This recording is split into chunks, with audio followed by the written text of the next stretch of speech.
आज यीशु मसीह के पास बहुत से लोग आना चाहते हैं। बहुत से लोगों के पास बहुत सी ज़रूरतें हैं।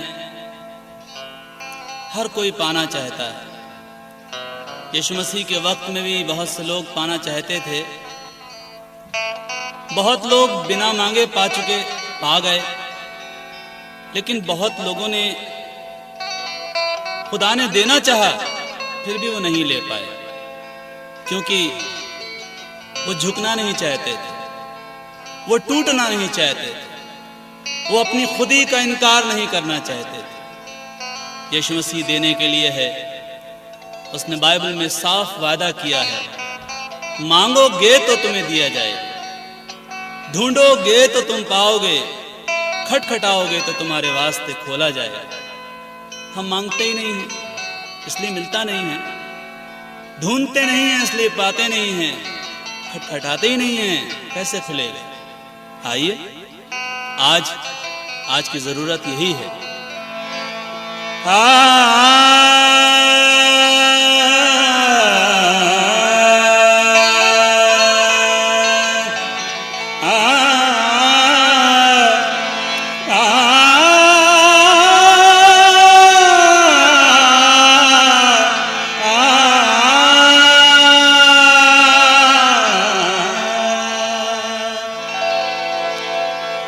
बुलाते हैं सभी को, जाने वाला चाहिए। बरकत वो लुटा रहे हैं, पाने वाला चाहिए। यीशु के दरबार में, यीशु के दरबार में सर झुका कर जाइए। यीशु के दरबार में सर झुका कर जाइए। यीशु के दरबार में सर झुका कर जाइए। यीशु के दरबार में सर झुका कर जाइए। यीशु के दरबार में। देखिए, यीशु मसीह कहीं और जा रहे हैं, किसी और को चंगाई देनी है। तभी एक औरत जो 12 साल से बीमारी में थी, वो चुपके से ये सोचती है कि अगर मैं यीशु मसीह के कपड़ों को छू लूंगी तो मुझे चंगाई मिल जाएगी, मैं अपनी बीमारी से अच्छी हो जाऊंगी। वो औरत आती है, चुपके से कपड़ा छूती है और वाकई चंगी हो जाती है। यीशु मसीह जान जाते हैं कि मुझे किसी ने छुआ। वो कहते हैं, कौन है जिसने मुझे छुआ? वो औरत डरती और कांपती भी आती है और कहती है, मैंने तुझे छुआ। यीशु मसीह बोलते हैं, जा, तेरे ईमान ने तुझे अच्छा कर दिया। अजीजों, वो औरत जिसकी बीमारी लाइलाज थी, वो उस बीमारी में अपना सारा रुपया गंवा चुकी थी, अब मुफ्त में चंगाई पाकर, अब मुफ्त में अच्छी होकर जब अपनी गांव में, अपनी गलियों में, अपनी बस्ती में गई होगी, उन हकीमों ने, उन तबीबों ने देखा होगा, लोगों ने देखा होगा, वो हैरत से पूछ रहे होंगे, अरे तू कैसे अच्छी हो गई, तुझे किसने अच्छा किया? वो यही नहीं कह रही होगी, वो यही कह रही होगी, यीशु के दरबार में सर झुका कर जाइए। यीशु के दरबार में सर झुका कर जाइए। यीशु के दरबार में सर झुका कर जाइए। यीशु के दरबार। एक बार एक और औरत ऐन ज़िना के वक्त पकड़ी गई।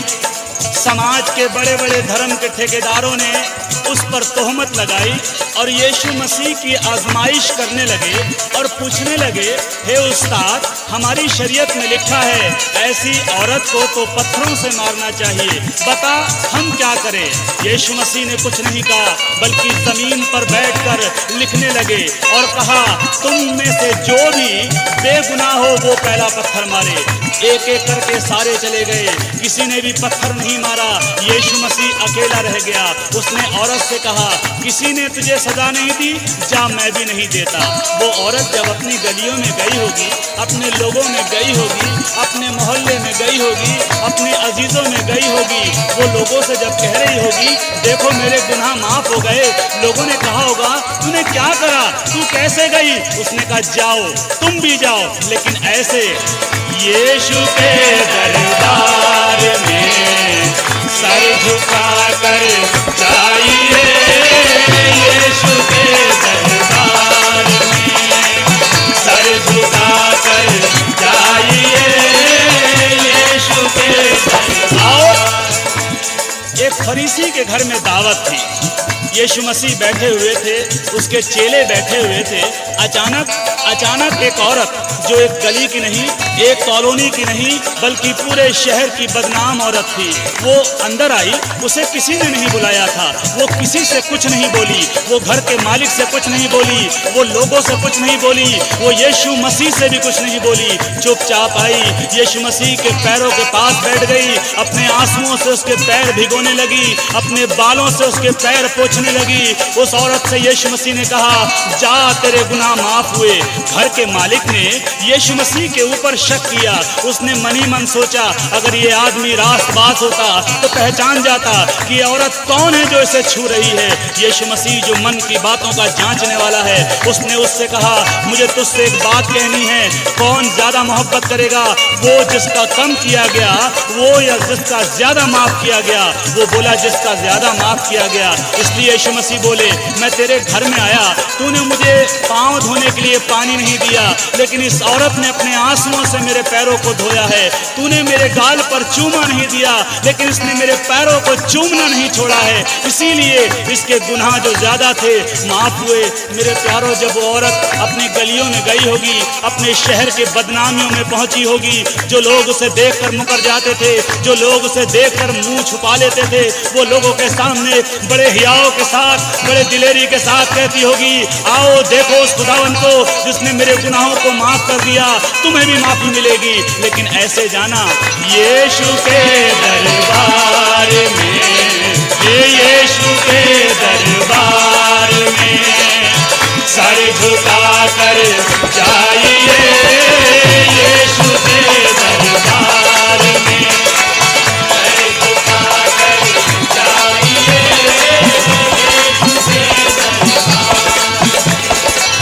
यीशु के दरबार में सर झुका कर जाइए, यीशु के दरबार में सर झुका कर जाइए। है सभी कुछ आपका, है सभी कुछ आपका, बस पा सको तो पाइए, है सभी कुछ आपका, पा सको तो पाइए, है सभी कुछ आपका, पा सको तो पाइए, है सभी कुछ आपका।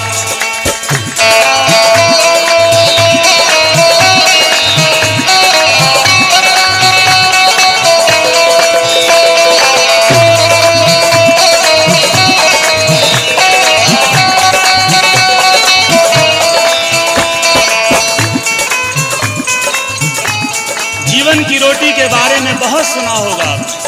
कहाँ है वो जीवन की रोटी? आसमान पर नहीं है जो चढ़ के लानी पड़े, जमीन के नीचे भी नहीं है कि गहराई तक जाना पड़े। वो जीवन की रोटी जो मसीही हैं उनके घरों में तो है ही है, बल्कि समाज के और लोगों के घरों में भी वो जीवन की रोटी मुफ्त में दी जाती है। लेकिन मैंने और आपने उस जीवन की रोटी की कद्र करना छोड़ दी है। इसीलिए मेरे और आपके बच्चे आज शाहरुख खान को तो जानते हैं कि वो कैसा है, लेकिन मेरे और आपके बच्चे ओबेद को नहीं जानते कि वो कौन था। मेरे और आपके बच्चे अजय देवगन को जानते हैं कि वो कैसा है, लेकिन मेरे और आपके बच्चे ईशे को नहीं जानते, अबशालोम को नहीं जानते, अरे किसी को भी नहीं जानते। मेरे और आपकी लड़कियां आज नाओमी को नहीं जानती, मेरी और आपकी लड़कियां आज ओरपा को नहीं जानती। वो श्रीदेवी को जानती हैं कि वो कौन है, कैसी है। कैसे जानेंगी? क्योंकि ये नाम तो बाइबल के अंदर है और बाइबल जीवन की पुस्तक को मैंने और आपने पढ़ना ही छोड़ दिया। इसीलिए आज हमारे बच्चे उस कलाम को नहीं जानते और उनकी जिंदगियां बर्बादी की तरफ बढ़ रही हैं।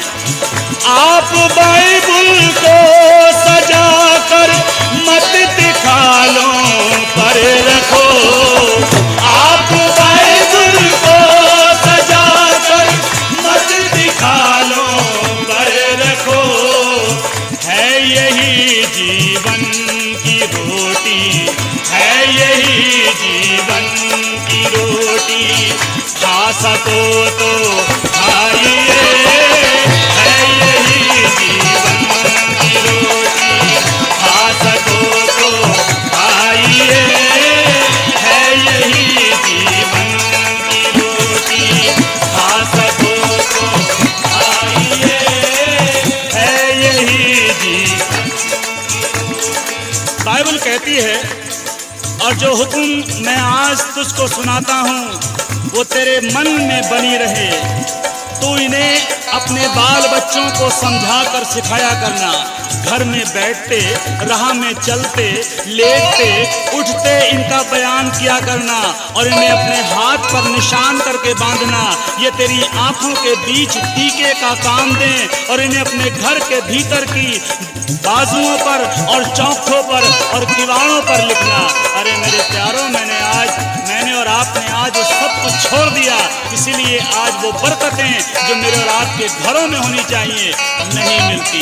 करिए, है यही जीवन की रोटी, है यही जीवन की रोटी, खा सको तो खाइए, है यही जीवन की रोटी, खा सको तो खाइए, है यही।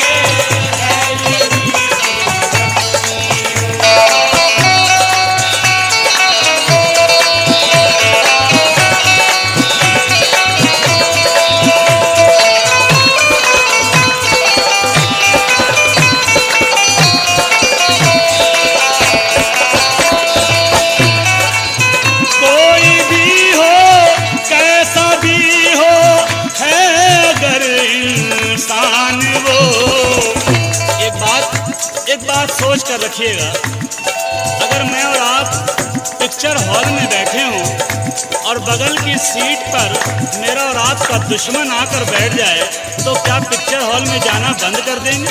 क्या पिक्चर से उठ के चले जाएंगे? अगर कहीं शादी में या पार्टी में खाना खा रहे हो, खाना चल रहा हो और बगल में दुश्मन खाने लगे तो क्या खाना छोड़ देंगे? नहीं। लेकिन जब इबादत की बात आती है, जब मीटिंग की बात आती है तो कहते हैं नहीं, हम माने ही जाएंगे, हमारी उनसे लड़ाई चल रही है, वो हमारी मिशन की नहीं है। अरे अजीजों, लड़ाई क्या होती है, मिशन क्या होती है? खुदा एक है, विश्वास एक है, बपतिस्मा एक है, बेटा एक है और आने वाला भी एक है। कोई भी हो, कैसा भी हो, है अगर इंसान वो, कोई भी हो, कैसा भी हो, है अगर इंसान वो, घर में उसके लेके बाइबल, घर में उसके लेके बाइबल, जा सको तो जाइए, घर में उसके लेके बाइबल, जा सको तो जाइए, घर में उसके बाइबल।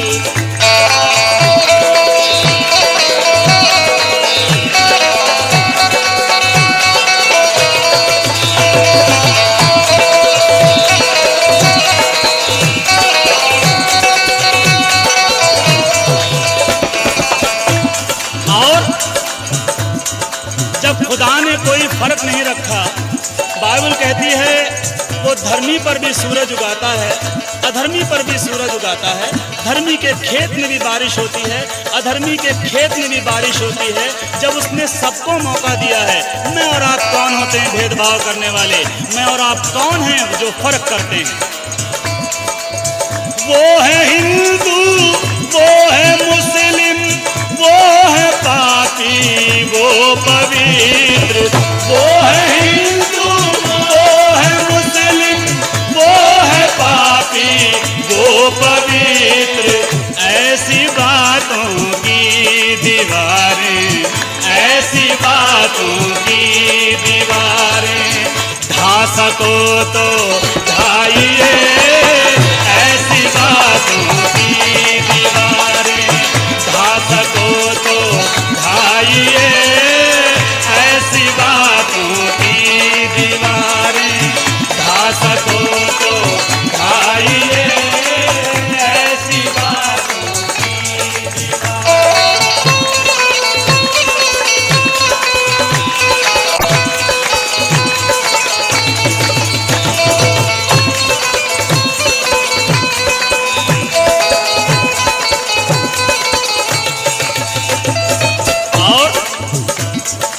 आप चाहते हैं आसमान पर फरिश्ते खुशी मनाएं और फरिश्तों को खुशी मनाते हुए देखकर मेरा और आपका खुदा खुश हो, और जब खुदा खुश हो तो मैं और आप जो मांगें वो पालें, तो ये काम करना पड़ेगा। चाहते हो कर फरिश्ते आसमां पर हो मगन, चाहते हो कर फरिश्ते आसमां पर हो मगन। आप यीशु में किसी को, आप यीशु में किसी को ला सको तो लाइए, आप यीशु में किसी को ला सको तो लाइए, आप यीशु में किसी को ला सको तो लाइए। अजीजों, मनादी करने की कोई उम्र नहीं हुआ करती, किसी को सीख या किसी को राह बताने के लिए उम्र नहीं हुआ करती। नामान कोढ़ी को, जो अराम की सेना का सेनापति था, जो ताकतवर था, जो बहुत शूरवीर था, लेकिन उसको कोढ़ था। उसको किसने सलाह दी? किसने सलाह दी कि काश मेरा स्वामी शोमरोन के भविष्यद्वक्ता के पास होता, वो इसके कोढ़ को ठीक कर देता। अराम के सेनापति को ये बात लग गई। उसने अपने राजा बेन-हदद से चिट्ठी लिखवाई इजराइल के राजा योराम के नाम, और जब राजा योराम को वो चिट्ठी मिली, उसने अपने कपड़ों को फाड़ा, अपने सर पर टाट रखा और उपवास करने बैठ गया, ये कहकर निसंदेह ये योराम के ये जो है अराम के राजा ने लड़ाई का बहाना ढूंढा है, मैं क्या खुदा हूँ जो इसके कोढ़ को ठीक करूँ। तब खुदा के दास ने